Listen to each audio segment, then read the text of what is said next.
नमस्ते, मैं हूं किशोर अजवाणी। आप देख रहे हैं देश का नंबर 1 न्यूज चैनल। घड़ी इशारा कर रही है 9 बजे रात का वक्त। 100 बात की एक बात का। आज पालतू कुत्तों के आतंक से बच्चे कैसे बचेंगे? हैदराबाद में असम के सीएम हेमंत बिश्व शर्मा के मंच पर हंगामा क्यों मचा? मुंबई धमाकों के गुनहगार याकूब मेमन की कब्र पर अंडरवर्ल्ड क्यों आ गया? और किम जोंग उन ने किसे परमाणु तबाही लाने की धमकी दे दी? पालतू कुत्तों के हमलों का एक मामला महाराष्ट्र के रायगढ़ जिले से भी सामने आया। एक हाउसिंग सोसाइटी की लिफ्ट में खाना डिलीवर करने आए एक युवक के प्राइवेट पार्ट्स पर एक कुत्ते ने अचानक हमला कर दिया, जिससे वो युवक बुरी तरह जख्मी हो गया। महाराष्ट्र के रायगढ़ जिले के पनवेल में भी पालतू कुत्ते का हमला एक हाउसिंग सोसाइटी की लिफ्ट में ही हुआ। लिफ्ट में फूड डिलीवरी ऐप का एक कर्मचारी पहले से मौजूद था। लिफ्ट का दरवाजा खुला और वो बाहर निकलने की कोशिश करने लगा। तभी उसे एक आदमी अपने पालतू कुत्ते के साथ दिखा। कुत्ते से डरकर उस कर्मचारी ने पांव पीछे खींच लिए और बाहर नहीं निकला। तभी कुत्ते का मालिक भी कुत्ते के साथ लौटने लगा ताकि वो कर्मचारी लिफ्ट से बाहर निकल पाए। कुत्ता लौटता हुआ दिखा तो कर्मचारी लिफ्ट से निकलने लगा, लेकिन उसी वक्त कुत्ता एक झटके से पलटा और हमला कर दिया। कर्मचारी के प्राइवेट पार्ट्स पर कुत्ते ने ऐसा हमला किया कि वो दर्द से कराहने लगा। खून से लथपथ उस कर्मचारी का वीडियो इंटरनेट पर वायरल होने में देर नहीं लगी। और पालतू कुत्ते के हमले की ये कोई पहली घटना नहीं थी। पिछले कुछ दिनों में कुत्तों के हमलों की कई हैरान करने वाली घटनाएं हुई हैं। एक दिन पहले ही पिटबुल कुत्ते के एक बच्चे पर हमले का खौफनाक वीडियो गाजियाबाद से सामने आया था। इलाज के दौरान बच्चे के चेहरे पर करीब 200 टांके लगाने पड़े थे और बच्चे की हालत अब भी गंभीर बनी हुई है। पिटबुल कुत्तों के हमलों की देश में पहले ही कई घटनाएं सामने आ चुकी हैं, लेकिन गाजियाबाद के पार्क में सीसीटीवी में रिकॉर्ड हुई घटना ने सबको चौंका दिया। इससे पहले नोएडा के सेक्टर 75 की एक हाउसिंग सोसाइटी में भी पालतू कुत्ते ने हमला किया था। एक डिलीवरी बॉय पर सोसाइटी की लिफ्ट में एक पालतू कुत्ते ने हमला किया था। ऐसा ही हमला गाजियाबाद में भी हुआ था, जब एक 9 साल के बच्चे पर एक पालतू कुत्ता झपटा था। बच्चे को हमले में चोट भी आई थी। एक के बाद एक हो रही घटनाओं और इन घटनाओं के वीडियो लोगों के दिलों में डर पैदा करने वाले हैं। बहस छिड़ने लगी है कि कहीं कुछ लोगों का जानवरों से प्रेम बाकी लोगों के लिए खतरा तो नहीं बन रहा। खासतौर पर बहुमंजिला इमारतों की लिफ्ट में जानवरों के आने जाने पर रोक की मांग भी उठने लगी। इसीलिए गाजियाबाद में तो नगर निगम की टीमें एक्शन में भी आ गई। उन लोगों पर एक्शन लिया जा रहा है जिन्होंने अब तक अपने पालतू कुत्ते का रजिस्ट्रेशन नहीं करवाया। इनमें गाजियाबाद में पालतू कुत्तों के हमलों की दोनों घटनाएं भी शामिल हैं। लिफ्ट में बच्चे पर जिस पालतू कुत्ते ने हमला किया, उसकी मालकिन पर 5000 रुपए का जुर्माना लगाया गया है। ऐसा ही जुर्माना गाजियाबाद में 9 साल के बच्चे पर हमला करने वाले पिटबुल कुत्ते के मालिक पर भी लगाया गया। दावा किया जा रहा है कि ऐसा पहली बार है जब गाजियाबाद में पालतू कुत्तों का रजिस्ट्रेशन न करवाने के लिए जुर्माना किया गया। लेकिन यह नियम वहां काफी पहले से है, जिसका सख्ती से पालन नहीं करवाया जाता था। रजिस्ट्रेशन की फीस केवल 200 रुपए है, लेकिन रजिस्ट्रेशन न करवाना एक अपराध है। इसके अलावा कई हाउसिंग सोसाइटियां अब पालतू कुत्तों के लिए भी नए और सख्त नियम बनाने पर विचार करने लगी हैं। और इसी से जुड़े विवाद भी होने लगे हैं। एक के बाद एक हो रही घटनाओं की वजह से लोगों को पालतू जानवरों से डर लगने लगा है। ऐसी ही एक घटना का वीडियो नोएडा की एक हाउसिंग सोसाइटी से सामने आया। कुत्ते को ले जा रहे उसके मालिक से एक महिला सर्विस लिफ्ट इस्तेमाल करने के लिए कहती रही, लेकिन कुत्ते का मालिक उसे अभद्र गालियां देने लगा। आखिरकार कुत्ते का मालिक नहीं माना, लेकिन उसकी इस हरकत का वीडियो जरूर वायरल हो गया। उधर हैदराबाद में गणेश उत्सव के एक कार्यक्रम में पहुंचे असम के मुख्यमंत्री हेमंत बिश्व शर्मा के मंच पर हंगामा हो गया। पता चला कि हंगामा हेमंत बिश्व शर्मा के मंच पर पहुंचने के कुछ ही समय बाद हुआ और उनका भाषण होना बाकी था। लेकिन उससे पहले ही एक शख्स ने मंच पर हंगामा कर दिया। मंच पर हेमंत के बगल में खड़े एक संत भाषण दे रहे थे। तभी पीछे से गुलाबी गमछा पहने एक शख्स अचानक पहुंचा और उसने माइक छीन लिया और हेमंत बिश्व शर्मा से कुछ कहने लगा।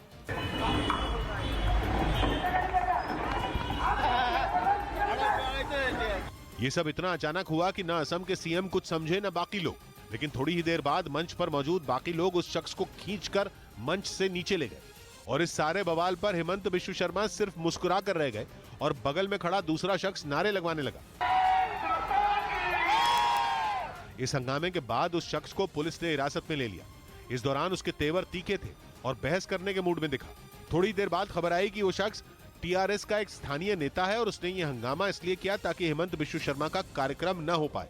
इस बीच सीरिया के इदलिब में रूस के 4 लड़ाकू विमानों ने ताबड़तोड़ बमबारी की, जिसमें 7 लोगों की मौत हो गई। इदलिब को सीरिया के विद्रोही लड़ाकों का आखिरी मजबूत गढ़ माना जाता है और उन्हें वहां से उखाड़ फेंकने के लिए पुतिन सीरिया के राष्ट्रपति बशर अल असद का पूरा साथ दे रहे हैं। यहाँ तक कि वो सीरिया के विद्रोहियों के खात्मे के लिए यूक्रेन से जंग के बीच भी वहां हमले करने से चूक नहीं रहे। और एक बार फिर उनके लड़ाकू विमान सीरिया के इदलिब प्रांत में गरजे। दावा किया गया कि रूस के विमानों ने वहां इतनी जोरदार बमबारी की कि एक बड़ा इलाका खंडहर में तब्दील हो गया। बताया गया कि रूस के लड़ाकू विमानों ने वहां 1-2 नहीं बल्कि 16 बम दागे। दावा किया गया कि इस हमले में रूस ने जमीन से जमीन पर मार करने वाली एक मिसाइल का भी इस्तेमाल किया। इदलिब में विद्रोहियों के जिस गढ़ को निशाना बनाकर हमला किया गया, वहां एक के बाद एक कई बम फटते दिखाई दिए। इसके बाद वो पूरा इलाका धूल के गुबार से ढक गया और जब धूल छटी तो वहां बना एक कारखाना और एक मकान मलबे के ढेर में बदल चुके थे। हमला कितना खतरनाक था इसका अंदाजा इसी बात से लगाया जा सकता है कि दोनों इमारतों का एक भी हिस्सा सही सलामत नहीं बचा, क्योंकि बमों के हमले और मिसाइल की मार ने उन्हें पत्थरों के बड़े बड़े टुकड़ों में बदल दिया। वहां खड़ी एक कार भी धमाके की वजह से पूरी तरह बर्बाद हो गई। इस हमले की खबर मिलते ही विद्रोहियों के इलाके में काम करने वाली सीरिया सिविल डिफेंस की टीम वहां पहुंची और उसने रेस्क्यू का काम शुरू कर दिया। सिविल डिफेंस के लोगों ने दावा किया कि रूस के इस हमले में 7 लोगों की मौत हो गई, जबकि 12 से ज्यादा लोग घायल हो गए। बताया गया कि मलबे से निकाले गए घायलों में कई बच्चे भी शामिल थे जो रूस के हमले का शिकार हो गए। लेकिन ये पहली बार नहीं है जब रूस ने बशर अल असद का साथ देते हुए सीरिया में विद्रोहियों पर हमले किए।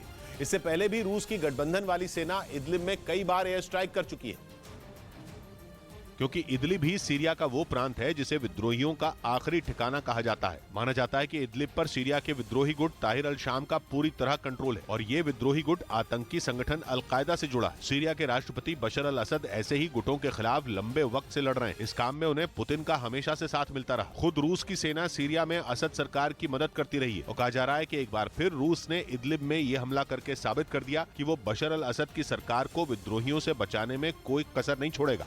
इधर वायुसेना प्रमुख ने रफाल में उड़ान भरी। वायुसेना प्रमुख वीआर चौधरी ने अपने बेटे स्क्वाड्रन लीडर मिहिर चौधरी के साथ रफाल लड़ाकू विमान में उड़ान भरी। सुप्रीम कोर्ट धर्मस्थल कानून में बदलाव की मांग वाली याचिका पर सुनवाई के लिए तैयार हो गई। साथ ही अदालत ने इस मामले में केंद्र से 2 हफ्तों में जवाब मांगा। जिन हमारे मंदिरों पे गलत तरीके से कब्जा किया गया है, हम उनको छुड़ा सकें, कोर्ट के जरिए खुद छुड़ा सकें। जैवलिन थ्रोअर नीरज चोपड़ा ने 88.44 मीटर के बेस्ट थ्रो के साथ डायमंड लीग का खिताब अपने नाम कर लिया। इसी के साथ वो पहले ऐसे भारतीय एथलीट बन गए जिन्होंने इस बड़ी प्रतियोगिता में पहला स्थान हासिल किया। हम एक एथलेटिक्स को और बढ़ावा दे सकते हैं अपने देश में। उधर पंजाब के फिरोजपुर से हैरान कर देने वाला एक वीडियो सामने आया। वहां जमीन विवाद में 2 लोगों की गोली मारकर हत्या कर दी गई, जबकि एक आदमी बुरी तरह घायल हो गया। और सामने आए इस वीडियो में दोनों पक्षों के लोग एक दूसरे पर दनादन गोलियां चलाते दिखाई दिए। इससे पहले एक पक्ष के कुछ लोग बंदूक और धारदार हथियार लेकर दूसरे पक्ष की ओर बढ़ते नजर आए। तभी दूसरी तरफ से उन पर फायरिंग शुरू कर दी गई, जिससे वहां भगदड़ मच गई। अचानक हुई इस फायरिंग में 2 लोगों को गोली लग गई, जिन्हें उनके साथी संभालते दिखे। इसी दौरान एक और आदमी को भी पैर में गोली लग गई, जो वहां से लड़खड़ाते हुए जान बचाकर भागता दिखाई दिया। 3 ਜਿਹੜੇ ਗਨਸ਼ਾਟ ਇੰਜਰੀਆਂ ਆਏ ਸੀਗੇ, 2 ਤਾਂ ਜਿਹੜੇ ਸੀਗੇ ਬ੍ਰੌਡ ਡੈਡ ਹੀ ਸੀਗੇ, ਜਿਨ੍ਹਾਂ ਦੀ ਦੋਵਾਂ ਦੇ ਛਾਤੀਆਂ ਤੇ ਹੀ ਗੋਲੀਆਂ ਵੱਜੀਆਂ ਹੋਈਆਂ ਸੀਗੀਆਂ। बाद में घायल हुए लोगों को अस्पताल में भर्ती कराया गया।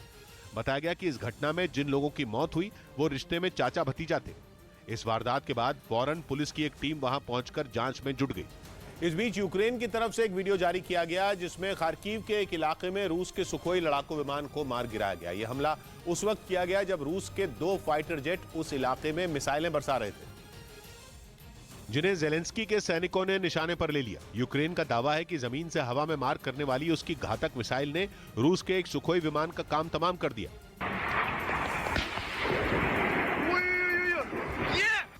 सुखोई विमान पर मिसाइल से हमला होते ही वो जमीन पर गिर गया, जिसके बाद वहां से धुआं उठता नजर आया। इस लड़ाकू विमान के पीछे एक और सुखोई आसमान में गरजता दिखा। हालांकि इस हमले में उसे कोई नुकसान नहीं पहुंचा। बताया गया कि दोनों विमान कम ऊंचाई पर उड़ान भर रहे थे और इसी वजह से यूक्रेन की सेना को हमले का मौका मिल गया। जिस इलाके में यह हमला किया गया, वहां पुतिन की सेना और जेलेंस्की की फौज के बीच पिछले कुछ दिनों से जंग तेज हो गई। रूसी सेना खार्किव पर कब्जा करने के लिए लगातार हमले कर रही है। इधर जम्मू के कॉलेज में पाकिस्तान के समर्थन में नारेबाजी छात्रों को महंगी पड़ी। जम्मू में एक सरकारी कॉलेज के उन छात्रों को हॉस्टल खाली करने का आदेश जारी कर दिया गया जिन पर पाकिस्तान क्रिकेट टीम के समर्थन में नारेबाजी करने का आरोप लगा था। उत्तर प्रदेश में अब सभी अस्पतालों, डिस्पेंसरियों और डॉक्टरों के नाम हिंदी के साथ उर्दू भाषा में भी लिखे जाएंगे। राज्य के स्वास्थ्य निदेशक ने इस बारे में सभी चीफ मेडिकल ऑफिसरों को निर्देश जारी कर दिए। एशिया कप में मैच के दौरान भिड़े पाकिस्तान के क्रिकेटर आसिफ अली और अफगानिस्तान के गेंदबाज फरीद अहमद पर आईसीसी ने कार्रवाई की। इन दोनों पर मैच फीस का 25% जुर्माना लगाया गया। उधर उत्तर प्रदेश के वाराणसी से हैरान करने वाला एक मामला सामने आया। वहां कुछ बदमाशों ने एक बियर बार में जमकर तोड़फोड़ की, जिनकी ये हरकत वहां लगे सीसीटीवी कैमरे में रिकॉर्ड हो गई, जिसमें करीब 10-12 बदमाश हाथों में डंडे लिए बियर बार के सामने खड़े दिखाई दिए, जिनमें एक ने आगे बढ़कर बार में लगे कांच को चकनाचूर कर दिया और फिर उसके साथी भी पत्थर और लाठियां लेकर टूट पड़े। बार मालिक ने आरोप लगाया कि बदमाश बार बंद होने के बाद शराब की मांग कर रहे थे, जिसके पूरा न होने पर उन्होंने तमाशा किया। 11:30 बजे बंद हो गया था पूरा बार। उसके बाद कुछ लोग आए, 4-5 लोग, ये बात दारू मांगने लगे। घटना की जानकारी मिलने के बाद पुलिस की एक टीम वहां पहुंची, जिसने बार मालिक की शिकायत पर कुछ आरोपियों को गिरफ्तार भी कर लिया। अभी 3 मुलजिमान की गिरफ्तारी की गई है। पुलिस की टीमें बनाई जा रही हैं। दावा किया गया कि इस हमले के वक्त बार के अंदर 2 कर्मचारी भी मौजूद थे, जिन्हें काफी चोट आई। इस बीच खबर है कि दुनिया की सबसे ताकतवर अमेरिकी सेना के लिए स्वीडन की एक कंपनी हथियार बनाएगी। रिपोर्ट के मुताबिक अमेरिका ने स्वीडन की उस हथियार बनाने वाली कंपनी से $82 मिलियन यानी भारतीय रुपयों में 650 करोड़ की डील की है, जिसके तहत स्वीडन की हथियार बनाने वाली कंपनी साब एबी अमेरिका के लिए anti tank grenade launcher Carl Gustaf बनाएगी। रिपोर्ट के मुताबिक कंधे पर रखकर चलाए जाने वाला यह हथियार भारी भरकम टैंकों को पल भर में तबाह करने की ताकत रखता है। पश्चिमी मीडिया का दावा है कि इस हथियार से यूक्रेन की सेना जंग के मैदान में रूसी सेना के छक्के छुड़ा रही है। इसका एक वीडियो भी जारी किया गया, जिसमें कार्ल गुस्ताव रूस के टैंक को तबाह करता दिखा। जैसे ही ग्रेनेड गिरा, टैंक आग की भीषण लपटों में घिर गया और रूसी टैंकों का काल माने जाने वाला यही हथियार अब अमेरिका के पास भी होगा। खबरों के मुताबिक स्वीडन अमेरिका को इसकी डिलीवरी 2024 में शुरू करेगा। कुछ रोज पहले ही यह खबर आई थी कि जंग में यूक्रेन की मदद करने की वजह से नेटो देशों के पास हथियारों की कमी हो गई और इस संगठन में अमेरिका भी शामिल है, जिसने रूस से लोहा लेने के लिए यूक्रेन की सेना को बड़ी संख्या में कंधे पर रखकर चलाए जाने वाला हथियार जैवलिन दिया था, जिसके दम पर यूक्रेन ने पुतिन की सेना को कई इलाकों से पीछे तक धकेल दिया। लेकिन कुछ दिनों पहले पश्चिमी मीडिया में यह दावा किया गया कि अमेरिका समेत नेटो के कई देशों के पास हथियार खत्म होते जा रहे हैं, क्योंकि पिछले 6 महीनों से चल रही इस जंग में नेटो देश यूक्रेन को घातक हथियारों की सप्लाई कर रहे हैं। लेकिन अब दावा किया जा रहा है कि सैन्य भंडार खाली होने की वजह से नेटो में शामिल कई देश यूक्रेन को हथियार सप्लाई करने से इनकार कर चुके हैं। इधर शेयर बाजार हरे निशान पर बंद हुआ। बैंक और आईटी समेत ज्यादातर सेक्टरों के शेयरों में तेजी रही। इससे सेंसेक्स 105 अंक उछलकर 59,793 पर बंद हुआ। साथ ही निफ्टी 35 अंक चढ़कर 17,833 पर पहुंच गया। भारत जोड़ो यात्रा पर निकले राहुल गांधी से पत्रकारों ने पार्टी अध्यक्ष का चुनाव लड़ने से जुड़ा सवाल पूछा, लेकिन राहुल गांधी ने समय आने पर इसका जवाब देने की बात कही। I have very clearly decided in my mind what I'm going to do. देश भर के अलग अलग कैडर के 22 अधिकारियों की कश्मीर में नियुक्ति की गई, ताकि जम्मू कश्मीर में प्रशासनिक अधिकारियों की कमी को दूर किया जा सके। इसके अलावा नियमों में बदलाव करते हुए जल्द ही राज्य की प्रशासनिक सेवा के 16 अधिकारियों को IAS अधिकारी बनाया जाएगा। उधर रूस के आक्रामक रवैये को देखकर जर्मनी ने अपने पड़ोसी देशों के साथ मिलकर एक कॉमन एयर डिफेंस सिस्टम बनाने की प्लानिंग की। जर्मनी ने तय किया है कि आने वाले सालों में वो एयर डिफेंस सिस्टम में निवेश बढ़ाएगा, क्योंकि यूक्रेन में जंग छेड़कर रूस ने यह साबित कर दिया कि वो अपने दुश्मनों को नहीं बख्शेगा और मौका मिलते ही उन पर बम और मिसाइलें बरसाएगा। माना जा रहा है कि जर्मनी इसी वजह से घबराया है। उसे पता है कि अगर रूस ने अपनी मिसाइलों की दिशा बदलकर उसकी ओर कर दी तो वो नहीं बच पाएगा, क्योंकि उसका एयर डिफेंस सिस्टम इतना मजबूत नहीं है। और इसी वजह से जर्मनी ने एक नई रणनीति बनाई है और यूरोप में एक कॉमन एयर डिफेंस सिस्टम बनाने के लिए पड़ोसी देशों से बात कर रहा है। जर्मनी के रक्षा मंत्री ने बयान दिया कि उम्मीदें ज्यादा हैं और हमें बहुत बड़ा काम करना है। जर्मनी के चांसलर पहले ही बता चुके हैं कि एयर डिफेंस सिस्टम के बहाने यूरोप के देशों को जर्मनी के साथ जुड़ने का मौका दिया जा रहा है, क्योंकि उन्हें पता है कि रूस से इस वक्त यूरोप का हर देश डर रहा है। माना जा रहा है कि यही वजह है कि जर्मनी अपनी अगुवाई में एयर डिफेंस सिस्टम बनाने की प्लानिंग कर रहा है। और वहां के अधिकारियों ने इस आइडिया को नाम दिया जर्मन शील्ड, क्योंकि ये डिफेंस सिस्टम एक ऐसा कवच होगा जो यूरोप को रूस के कहर से बचाएगा। यही नहीं, जर्मनी की दलील है कि ऐसा करने से यूरोप के देशों की नेटो में स्थिति मजबूत होगी, क्योंकि common air defence system Europe की एकता का सिंबल होगा, जिससे नेटो में यूरोप के देशों की ताकत बढ़ेगी।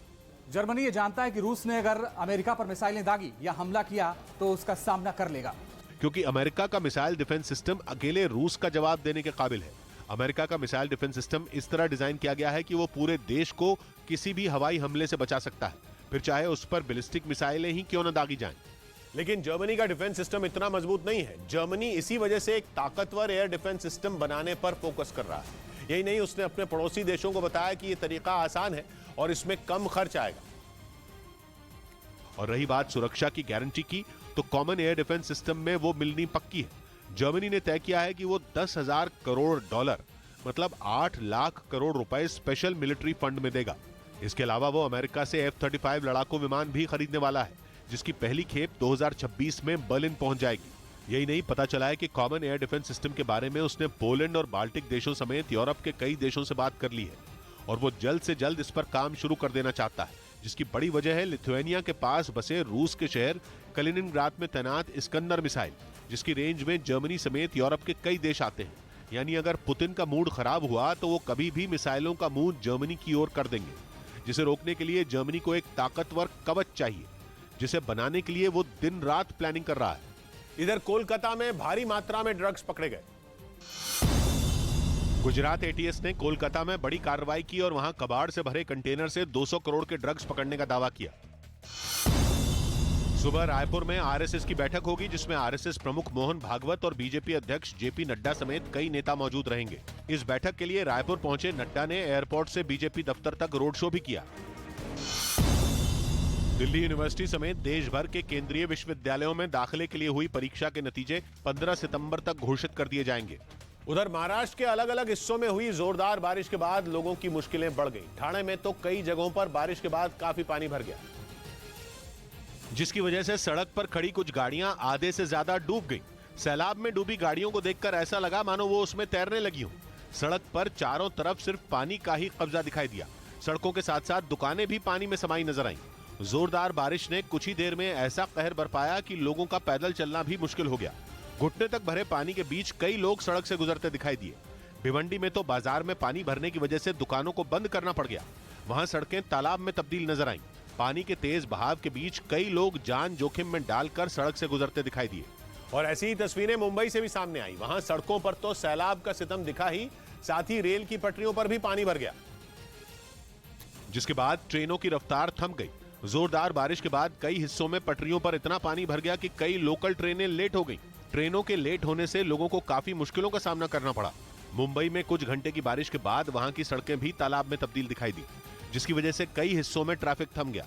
जगह जगह पानी भरने के बाद कोई हादसा न हो, इसलिए प्रशासन ने लोगों को अलर्ट कर दिया। मुंबई वालों को साफ तौर पे कहा गया है कि वो जब तक बहुत ज्यादा जरूरी ना हो तब तक बाहर न निकलें। नासिक में भी बारिश के बाद हाईवे पर पानी भरा दिखाई दिया। पानी भरने की वजह से वहां भी गाड़ियों की रफ्तार धीमी पड़ गई। इस बीच देश को टीबी मुक्त बनाने का अभियान शुरू किया गया। राष्ट्रपति द्रौपदी मुर्मू ने प्रधानमंत्री टीबी मुक्त भारत अभियान की शुरुआत की। इसका मकसद 2025 तक देश को टीबी मुक्त बनाना है। सोनाली फोगाट के परिवार की अपील पर रविवार को हरियाणा के हिसार में खाप पंचायतों की एक बैठक बुलाई गई। बताया गया कि इस बैठक में सोनाली मौत मामले की जांच सीबीआई से करवाने का मुद्दा उठाया जा सकता है। पाकिस्तान क्रिकेट बोर्ड ने अगले महीने होने वाले T20 विश्व कप के लिए ऑस्ट्रेलिया के पूर्व क्रिकेटर मैथ्यू हेडन को टीम का मेंटोर बना दिया। वो पिछले साल T20 विश्व कप के दौरान भी ये जिम्मेदारी निभा चुके हैं।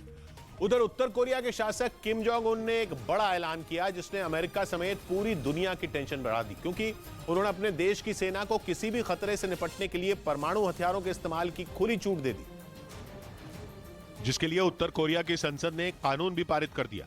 और इस दौरान किम जोंग उन भी खुद संसद में मौजूद रहे। उन्होंने अपने भाषण में अमेरिका को निशाने पर लिया और यह ऐलान कर दिया कि उत्तर कोरिया परमाणु हथियारों से संपन्न देश है। साथ ही उन्होंने यह भी साफ कर दिया कि वो अपने परमाणु हथियारों को खत्म करने के लिए किसी भी कीमत पर समझौता नहीं करेंगे।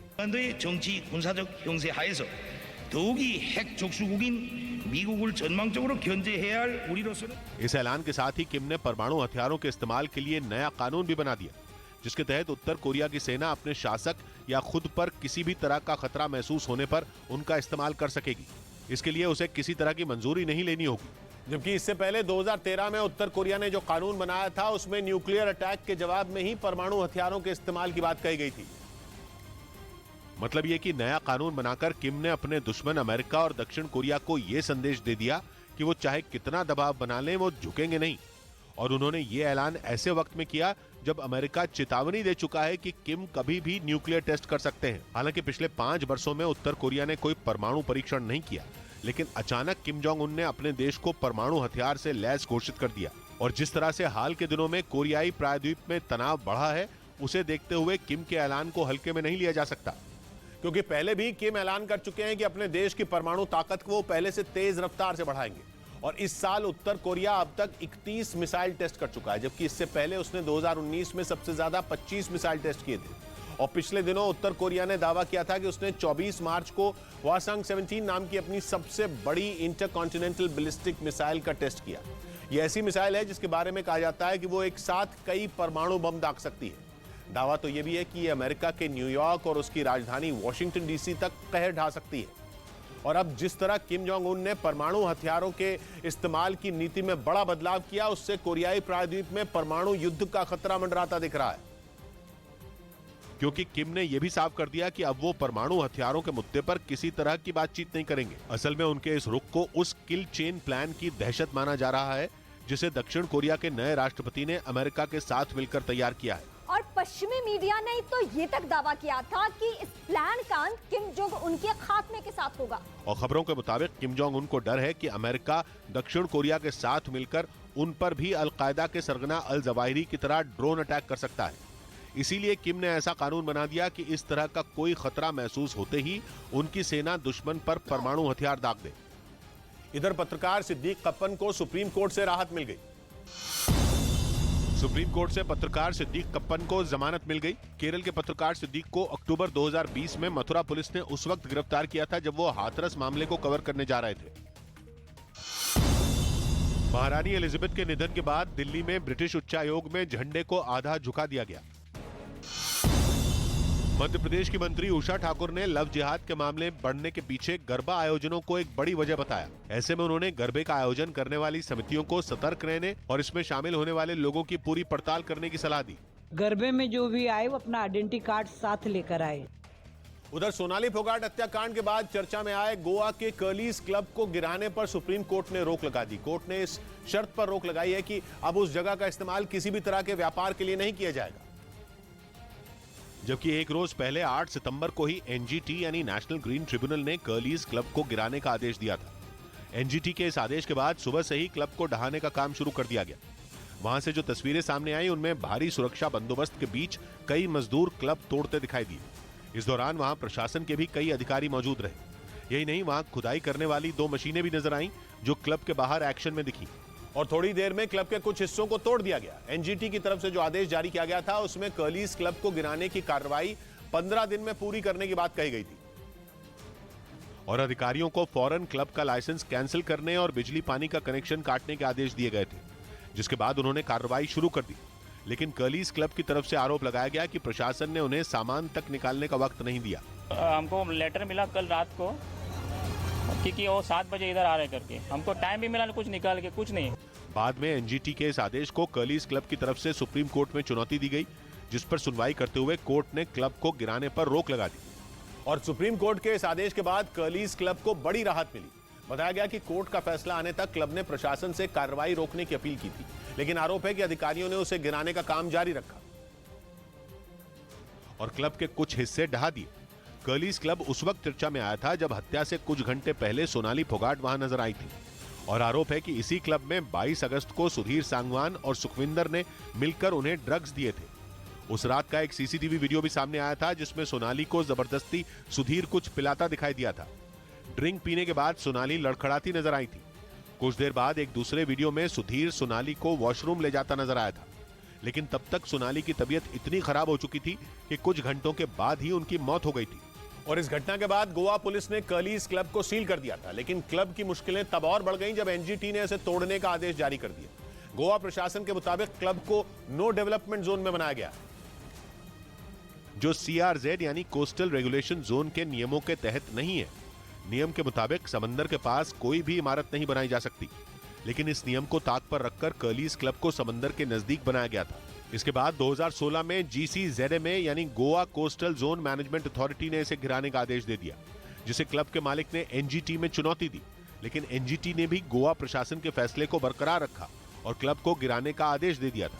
हालांकि अब सुप्रीम कोर्ट ने कुछ शर्तों के साथ क्लब गिराने पर रोक लगा दी। इस बीच खैरसौन में यूक्रेन की सेना के पलटवार से बौखलाए पुतिन ने वहां अपनी सेना की मदद के लिए हथियारों की नई खेप रवाना की। रूस ने इसका एक वीडियो भी जारी किया और दावा किया कि उसकी सेना की एक बड़ी टुकड़ी खैरसौन की तरफ रवाना कर दी गई। रूस ने जो वीडियो जारी किया उसमें कई टैंक और बख्तरबंद गाड़ियां एक कतार में जाती दिखाई दी। रूसी सेना के इस काफिले में कई हॉवित्जर भी नजर आई, जिन्हें देखकर ये साफ हो गया कि खैरसौन में अपनी सेना की पिटाई ने पुतिन को किस कदर गुस्से से भर दिया है। वो अब किसी भी तरह यूक्रेन के सैनिकों को खैरसौन से वापस खदेड़ देना चाहते हैं, क्योंकि जंग की शुरुआत से ही खैरसौन के ज्यादातर हिस्से पर रूसी सेना का कब्जा हो गया था। लेकिन जेलेंस्की की फौज ने इतना जोरदार पलटवार किया कि वहां के बड़े इलाके से पुतिन की सेना भाग खड़ी हुई और उनके जो सैनिक खैरसौन में बच भी गए उन्हें यूक्रेन के सैनिकों ने पूरी तरह घेर लिया, क्योंकि जेलेंस्की की सेना को यह बात समझ में आ गई थी कि अगर खैरसौन को वापस पाना है तो हमले और भी तेज करने होंगे।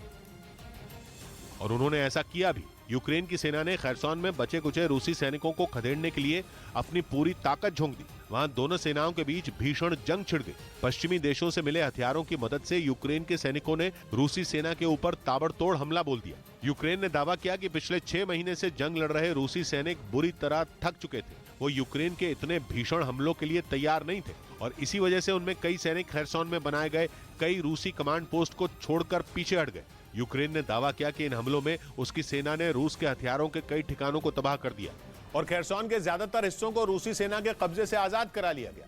अपने दावे को पुख्ता करने के लिए कुछ रोज पहले यूक्रेन की सेना ने एक तस्वीर भी जारी की थी, जिसमें उसके सैनिक अपने देश का झंडा लगाते नजर आए। यूक्रेन ने दावा किया कि ये तस्वीर खैरसौन के एक गांव की है जिसे पुतिन के पंजे से आजाद कराया गया। इस तस्वीर में यूक्रेन का एक सैनिक एक खंबे पर अपने देश का झंडा लगाता नजर आया, जबकि 2 सैनिक उसकी मदद करते दिखे।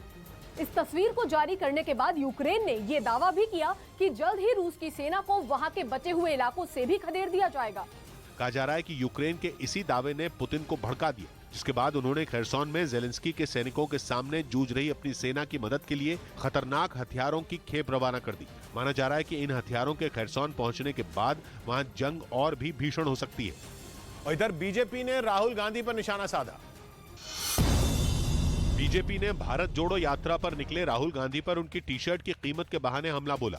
इस पर कांग्रेस ने पलटवार करते हुए बीजेपी को महंगाई और बेरोजगारी के मुद्दे पर चर्चा करने की सलाह दी। करीब 30 साल बाद जम्मू कश्मीर के श्रीनगर में फिर सिनेमा घरों का दौर शुरू हो जाएगा। इस बार वहां के लोग बड़े शहरों की तरह मल्टीप्लेक्स में फिल्में देख सकेंगे। बताया गया कि इस महीने के आखिर तक वहां सिनेमा घर खोल दिया जाएगा। फिल्मों का और कश्मीर का एक बहुत गहरा नाता है। बीजेपी ने प्रदेश प्रभारियों की सूची जारी की, जिसमें प्रकाश जावड़ेकर को केरल का पार्टी प्रभारी बनाने का ऐलान किया गया, जबकि अमित मालवीय पश्चिम बंगाल के सह प्रभारी होंगे। इनके अलावा सांसद महेश शर्मा त्रिपुरा के पार्टी प्रभारी बनाए गए। उधर दिल्ली में नई शराब नीति पर बवाल थमता नहीं दिख रहा है। नई शराब नीति के तहत केजरीवाल सरकार ने शराब कारोबारियों का कमीशन 2.5% से बढ़ाकर 12% किया था। बीजेपी लगातार इस मुद्दे पर दिल्ली सरकार पर हमलावर है और इसी कड़ी में दिल्ली के प्रगति मैदान में भी प्रदर्शन किया गया, जहां बीजेपी के सैकड़ों कार्यकर्ता मनीष सिसोदिया के घर का घेराव करने के लिए निकले, लेकिन बीच रास्ते में ही उनकी पुलिस से झड़प हो गई। उन्होंने रास्ते में की गई बैरिकेडिंग को पूरा जोर लगाकर हटाने की कोशिश की। ऐसा करने से वहां मौजूद पुलिस वालों ने उन्हें रोका तो वो पहले से ज्यादा आक्रामक हो गए। इस प्रदर्शन के दौरान बीजेपी के कुछ कार्यकर्ता बैरिकेड को धक्का लगाने लगे और आखिरकार वो ऐसा करने में कामयाब भी हो गए। उन्होंने बैरिकेड यहाँ पर गिरा दिया है। यहाँ से थोड़ी ही दूरी पर मनीष सिसोदिया का आवाज है। बीजेपी के ये कार्यकर्ता एक पुतले के साथ वहां पहुंचे, जिस पर उन्होंने मनीष सिसोदिया की फोटो लगाई थी। उस पर उन्होंने अपना जमकर गुस्सा निकाला। इस हंगामे के दौरान वहां बड़ी संख्या में पुलिस वाले मौजूद रहे, लेकिन इन प्रदर्शनकारियों को रास्ते से हटाना उनके लिए उतना आसान नहीं रहा। सड़क पर उतरे बीजेपी के इन कार्यकर्ताओं ने केजरीवाल सरकार को जमकर कोसा और इस दौरान वो दिल्ली के मुख्यमंत्री के विरोध में नारे लगाने से भी नहीं चूके। दिल्ली बीजेपी के अध्यक्ष आदेश गुप्ता की अगुवाई में यह प्रदर्शन हुआ। इस दौरान आदेश गुप्ता ने भी पुतले में आग लगा दी। अगर जरा भी नैतिकता बची अरविंद केजरीवाल में तो तुरंत मनीष सिसोदिया को बर्खास्त करे। पुतले में आग लगाई गई तो पुलिस ने भी फौरन उसे फायर एक्सटिंग्विशर की मदद से बुझा दिया। इस बीच खबर है कि यूक्रेन ने अपने खुफिया ऐप की मदद से रूस के करीब 500 सैनिकों को मार गिराया। बताया जा रहा है कि 2015 में यूक्रेन के कुछ लोगों ने ही GIS आर्ता नाम के इस ऐप को बनाया था, जिसे यूक्रेन की सेना में शामिल भी कर लिया गया था, जो अब रूस से जारी जंग में यूक्रेन की सेना के लिए बहुत बड़ा हथियार बन गया है। बताया जा रहा है कि यूक्रेन का GIS आर्ता नाम का यह ऐप पुतिन के सैकड़ों सैनिकों को ढेर करने की वजह बना। कहा जा रहा है कि मई में जब रूसी सेना ने लुहांस्क में मौजूद सिविर्स्की दोनेत्स्क नदी को पार करने की कोशिश की थी, तब इस ऐप ने यूक्रेन की फौज को अलर्ट कर दिया था और महज 30 सेकंड के अंदर एक ही हमले में पुतिन के करीब 500 सैनिकों को मार गिराया गया था। और दावा है कि उस दौरान न सिर्फ रूसी फौजियों को खदेड़ा गया था, बल्कि बड़ी संख्या में पुतिन की सेना के हथियारों और दूसरी चीजों को भी यूक्रेन की फौज ने तबाह कर दिया था। जिसके बाद यह पता चला कि यूक्रेन जंग में रूस के खिलाफ अपने सीक्रेट ऐप का इस्तेमाल कर रहा है, जो दुश्मन पर इतनी तेजी से हमला करता है कि विरोधी को जवाबी हमले का वक्त भी नहीं मिलता। बताया जा रहा है कि इस ऐप को कामयाब बनाने में अमेरिका की निजी स्पेस कंपनी स्पेसएक्स के मालिक इलॉन मस्क भी अपने स्टारलिंक सैटेलाइटों से मदद ले रहे हैं। बताया ये जा रहा है कि इस ऐप को स्पेस एक्स के स्टारलिंक सैटेलाइट से जोड़ा जा रहा है, ताकि दूर दराज के इलाकों में भी इंटरनेट की सेवा पहुंचाई जा सके। इसी की मदद से यूक्रेन के फौजियों को रूसी सेना की लोकेशन का पता चल जाता है और वो उस पर चंद सेकंड में हमला कर देते हैं, क्योंकि अलग अलग इलाकों में तैनात ड्रोन से यूक्रेन की सेना को यह पता चलता है कि दुश्मन कहां पर है, जिसके बाद ये जानकारी इस ऐप तक पहुंचती है और फिर यह ऐप दुश्मन की लोकेशन के इर्द गिर्द जो तोपखाने, मोर्टर और ड्रोन मौजूद होते हैं, उन्हें अटैक करने की कमांड देता है। दुश्मन के आसपास कौन सी यूनिट मौजूद है, इसका पता लगाने के लिए इंटरनेट की जरूरत पड़ती है, जहां इलॉन मस्क के स्टारलिंक सैटेलाइट काम आते हैं। कहा जा रहा है कि इसी ऐप की वजह से यूक्रेन की सेना को दुश्मन को टारगेट करने में काफी मदद मिल रही है। सबसे खास बात यह कि यह ऐप दुश्मन को सटीक लोकेशन की जानकारी देता है, जिससे टारगेट कर हमला करना उसके लिए आसान हो जाता है। इधर जेपी नड्डा ने रायपुर में कार्यकर्ताओं को संबोधित किया। बीजेपी अध्यक्ष जेपी नड्डा छत्तीसगढ़ के रायपुर में पार्टी कार्यकर्ता सम्मेलन में शामिल हुए। राजनीति गद्दी पर अड्डा जमाने का विषय नहीं है, राजनीति सेवा के भाव से है। हिमाचल प्रदेश के कुल्लू में ट्रैकिंग करने गए पश्चिम बंगाल के 4 लोग लापता हो गए, जिसके बाद उन्हें ढूंढने के लिए तलाशी अभियान चलाया गया। यूपी के हमीरपुर में पुलिस ने 250 से ज्यादा हथियारों को रोड रोलर से नष्ट कर दिया। ये हथियार कई गिरफ्तार आरोपियों से बरामद हुए थे। उधर एक रिपोर्ट में दावा किया गया कि चीन से जंग होने पर पहले ही दिन ताइवान को हजारों मिसाइलों की जरूरत होगी। ताइवान की सेना चीन की सेना के सामने किसी चींटी जैसी है। नंबर के आधार पर चीन की नेवी दुनिया की सबसे बड़ी नेवी है और ताइवान के लिए दुनिया की सबसे बड़ी नौसेना से भिड़ना वैसा ही होगा जैसा किसी चींटी का पहाड़ पर चढ़ना। लेकिन एक रिपोर्ट में दावा किया गया कि जंग छिड़ी तो पहले ही दिन ताइवान को हजारों मिसाइलों की जरूरत पड़ेगी, क्योंकि चीन ने ताइवान पर हमले के लिए 660 जहाज ब्लू बैटलफील्ड में उतारे हैं और उन्हें रोकने के लिए या फिर कम से कम जंग में बने रहने के लिए ताइवान को 2000 क्रूज मिसाइलों की जरूरत होगी। यानी ताइवान को चीन के एक जहाज को डुबोने के लिए कई मिसाइलें दागनी होंगी और ये तभी होगा जब ताइवान के पास उतनी मिसाइलें होंगी। ताइवान को उम्मीद है कि उसकी ये जरूरत अमेरिका पूरी करेगा और इसी दम पर उसने चीन से भिड़ने का मन बना लिया है। जानकार मानते हैं कि यूक्रेन जंग के बाद अमेरिका के पास उतने हथियार नहीं हैं जितने ताइवान को चाहिए, क्योंकि वो लगातार यूक्रेन को मदद दे रहा है। एक रिसर्च बताती है कि इस साल अप्रैल के बाद से अमेरिका ने अपनी 1/3 जैवलिन मिसाइलें यूक्रेन को दे दी हैं और जिस स्पीड से वहां उनका प्रोडक्शन चल रहा है, उसे दोबारा इतनी मिसाइलें बनाने में 3 से 4 साल लग जाएंगे। और अगर इसी बीच चीन और ताइवान के बीच जंग छिड़ जाती है तो अमेरिका पर मिसाइल देने का डबल दबाव बन जाएगा, जिसे झेलना अमेरिका के लिए आसान नहीं होगा। वैसे अमेरिका बार बार कह रहा है कि चीन के खिलाफ वो ताइवान का साथ देगा, लेकिन मौजूदा हालात में ये काम मुश्किल लग रहा है। वैसे ताइवान खुद भी मिसाइलें बनाता है और वहाँ साल में 250 क्रूज मिसाइलें बनाई जाती हैं, लेकिन ताइवान स्ट्रेट में नाकेबंदी की वजह से इन मिसाइलों को बनाने की रफ्तार धीमी पड़ गई है और इसीलिए कहा जा रहा है कि अगर जंग से पहले ही ताइवान को हथियारों से लैस नहीं किया गया तो उसे बचाना मुश्किल हो जाएगा। क्योंकि चीन की सेना ने हमला किया तो वो पूरी तैयारी से किया गया वार होगा, जिसमें चूक की कोई गुंजाइश नहीं होगी। यूक्रेन में जंग छिड़ी तो युद्ध के दौरान भी उसे पड़ोसी देशों और अमेरिका से मदद मिलती रही और वहां लगातार हथियार पहुंचते रहे, जिसकी वजह से यूक्रेन जंग 7वें महीने में एंट्री कर चुकी है और जेलेंस्की की सेना पुतिन की सेना से लड़ रही है। लेकिन ताइवान की भौगोलिक परिस्थिति ऐसा नहीं होने देगी। पहली बात यह कि ताइवान एक द्वीप है और दूसरी बात यह कि चीन की नेवी जब मन आता है तब उसका पाला छूकर लौट जाती है। ऐसे में अगर चीन ने ताइवान पर हमला किया तो वो शराफत से जंग नहीं लड़ेगा, उल्टा ताइवान तक पहुंचने वाले हर रास्ते को बंद कर देगा, फिर चाहे वो हवाई रास्ता हो या फिर समुद्री। यानी अमेरिका चाहकर भी जंग के दौरान ताइवान की मदद नहीं कर पाएगा। यानी ताइवान को जंग से पहले तैयार नहीं किया गया तो उसके पास बचने का कोई रास्ता ही नहीं बचेगा। इधर ताइवान के साथ जारी तनातनी के बीच चीन ने अमेरिका की चुनौती से निपटने के लिए अपने हथियारों को धार देना तेज कर दिया। खबर है कि उसने भी अमेरिका के स्विच ब्लेड ड्रोन जैसा खतरनाक आत्मघाती ड्रोन तैयार कर लिया, जिसका एक वीडियो जारी कर चीन ने अमेरिका को अपनी ताकत दिखाने की कोशिश की। और चीन ने जो वीडियो जारी किया उसमें FH-901 ड्रोन एक टैंक को निशाना बनाता नजर आया, जिसके सटीक हमले में जमीन पर मौजूद टैंक पूरी तरह तबाह हो गया। चीन के सरकारी अखबार ग्लोबल टाइम्स ने दावा किया कि उनका आत्मघाती ड्रोन सिर्फ जमीन से नहीं बल्कि आसमान में किसी एयरक्राफ्ट या किसी बड़े ड्रोन की मदद से भी लॉन्च किया जा सकता है। और चीन ने अपने इस घातक ड्रोन की झलक ऐसे वक्त में दुनिया को दिखाई जब ताइवान के मुद्दे पर अमेरिका से उसकी दुश्मनी ऐसा मोड़ ले चुकी है कि अब एक छोटी सी गलती दोनों देशों के बीच जंग भड़का सकती है।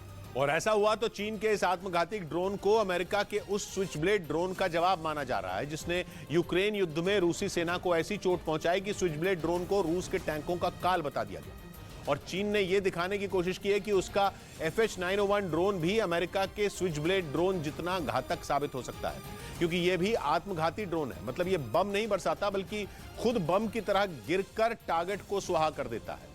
चीन की मीडिया के मुताबिक स्विच ब्लेड ड्रोन की तरह उनका ड्रोन में भी बेहद शक्तिशाली कैमरे लगे जो निशाने की सटीक तस्वीर लेने में उसकी मदद करते हैं। इस बीच एक रिपोर्ट में दावा किया गया कि अमेरिका के बाद चीन ऑस्ट्रेलिया के जंगी जहाजों के पीछे पड़ गया है।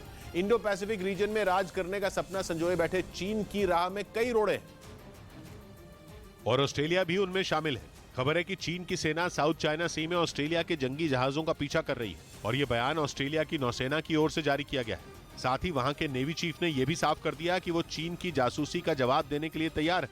मतलब ऑस्ट्रेलिया कह रहा है कि चीन उसके जहाजों की जासूसी कर रहा है। यही नहीं, ऑस्ट्रेलिया ने आरोप लगाया कि पिछले कुछ सालों में साउथ चाइना सी में चीन के तेवर उसके जहाजों के लिए बदल गए, जबकि ऑस्ट्रेलिया ने कभी भी कोई ऐसी हरकत नहीं की जिससे साउथ चाइना सी में चीन की नेवी असुरक्षित महसूस करे। लेकिन इस नई खबर ने जाहिर कर दिया कि चीन समंदर में ऑस्ट्रेलिया पर नजर रख रहा है और उसके जहाजों का भी वैसे ही पीछा कर रहा है जैसे उसने अमेरिका के जंगी जहाजों का किया था। यूक्रेन जंग के बाद चीन ने इंडो पैसिफिक रीजन में जंग के हालात बना दिए हैं। उसकी नजर केवल ताइवान पर ही नहीं बल्कि कई छोटे छोटे द्वीपों और देशों पर है जिन पर वो या तो कब्जा करना चाहता है या फिर उन्हें अपने एहसानों तले दबाना। इन देशों में एक है सोलोमन आइलैंड्स, जहां गुपचुप सुरक्षा समझौता करके चीन ने ऑस्ट्रेलिया को परेशान कर दिया था। जानकार मानते हैं कि वहां चीन के सैन्य ठिकाने का मतलब है ऑस्ट्रेलिया की सुरक्षा को खतरा, क्योंकि ये द्वीप ऑस्ट्रेलिया से केवल 2000 किलोमीटर दूर है। मतलब चीन की मिसाइलों की रेंज में है। माना जा रहा है कि चीन की इस हरकत ने ऑस्ट्रेलिया से उसके रिश्ते और खराब कर दिए, जिसके बाद नौबत यह आ गई कि चीन ऑस्ट्रेलिया के जंगी जहाजों की जासूसी कर रहा है। उधर भारत और जापान के बीच कुछ ऐसे समझौते हुए जो चीन को परेशान करने वाले हैं। जापान और भारत की वायुसेनाएं एक साथ अभ्यास करने पर सहमत हुई हैं। इस अभ्यास का भी समय तय नहीं हुआ है, लेकिन यह अभ्यास बहुत जल्द हो सकता है, जिसका सीधा मतलब यह है कि दक्षिण चीन सागर में दबदबा कायम करने की कोशिश में लगे चीन की टेंशन बढ़ने वाली है। पहले से ऑस्ट्रेलिया, अमेरिका, जापान और भारत का क्वाड चीन के लिए सिरदर्द बना हुआ है।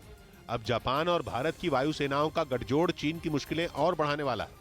भारत के रक्षा मंत्री राजनाथ सिंह और विदेश मंत्री एस जयशंकर जापान के दौरे पर हैं। जापान के रक्षा मंत्री और विदेश मंत्री के साथ हुई बैठक के बाद दोनों देशों की तरफ से कुछ ऐलान किए गए। इन्हीं में एक ये है कि भारत और जापान की वायुसेनाओं के फाइटर जेट एक साथ अभ्यास करेंगे।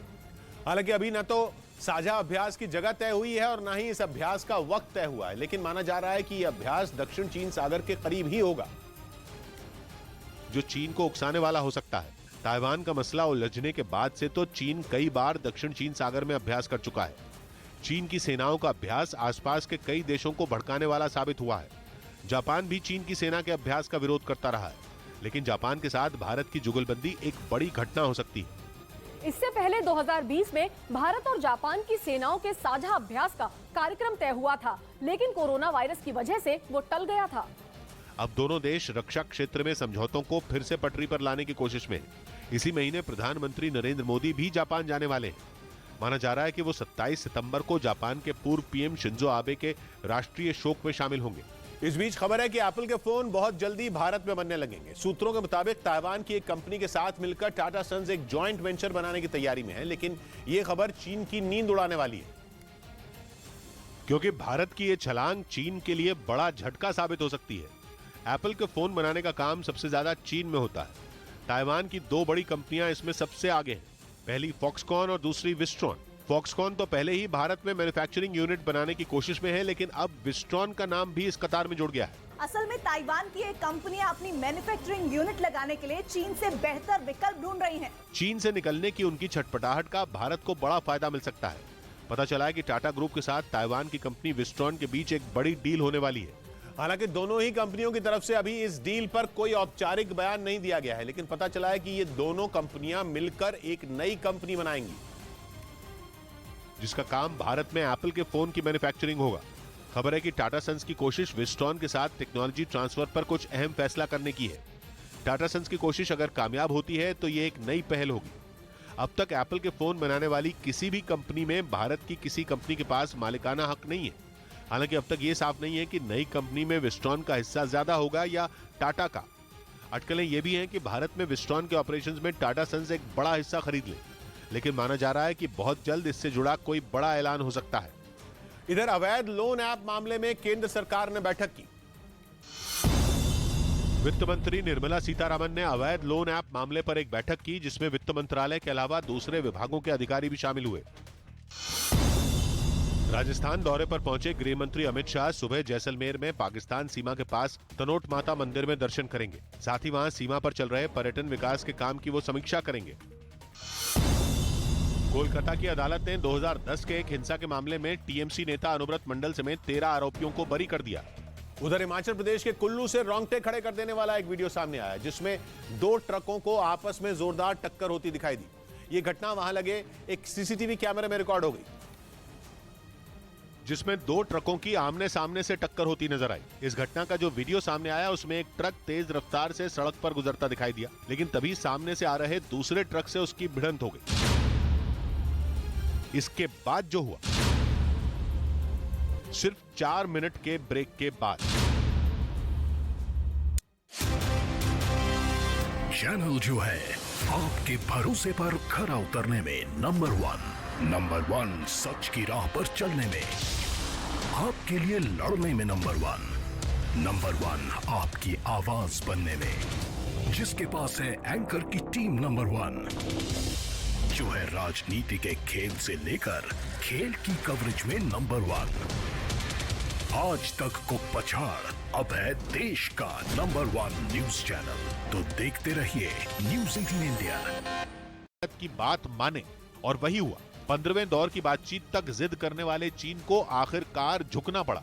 पूर्वी लद्दाख में एलएसी के पास कई ऐसे फ्रिक्शन पॉइंट हैं जहां भारत और चीन की सेना आमने सामने है। फ्रिक्शन पॉइंट का मतलब एलएसी के पास की वो जगह जहां चीन और भारत के सैनिक आमने सामने रहते हैं और कभी भी झगड़ा हो सकता है। इस बीच भारतीय सेना ने लद्दाख ही नहीं, अरुणाचल प्रदेश की सीमा पर भी चीन को चित करने की पूरी तैयारी कर ली। भारतीय सेना पूर्वी अरुणाचल प्रदेश में हथियारों के गोदाम बनाने के साथ साथ दूसरी बुनियादी सुविधाओं को भी मजबूत करने में जुटी है, ताकि एलएसी पर चीन की किसी भी उकसाने वाली हरकत का करारा जवाब दिया जा सके। और इसके लिए सेना ने पूर्वी अरुणाचल प्रदेश में अपनी ताकत बढ़ाने की तैयारी शुरू कर दी।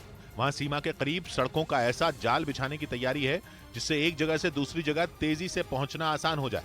इतना ही नहीं, सेना वहां हथियार और गोला बारूद रखने के लिए एक बड़ा गोदाम भी बनाने जा रही है, जबकि सीमा के करीब ही हेलीपैड भी बनाए जाएंगे ताकि हेलीकॉप्टरों को एलएसी के नजदीक उतारा जा सके।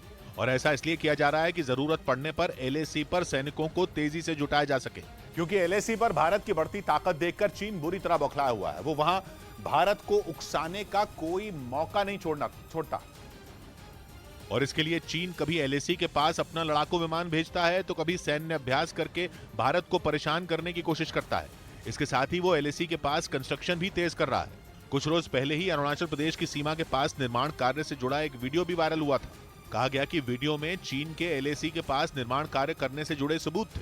सूत्रों के मुताबिक ये वीडियो एलएसी के पास बसे अरुणाचल प्रदेश के स्थानीय लोगों ने 11 अगस्त को बनाया था, जिसमें खुदाई करने वाली 2 बड़ी-बड़ी मशीनें और सेना के कुछ लोग काम करते दिखाई दिए थे।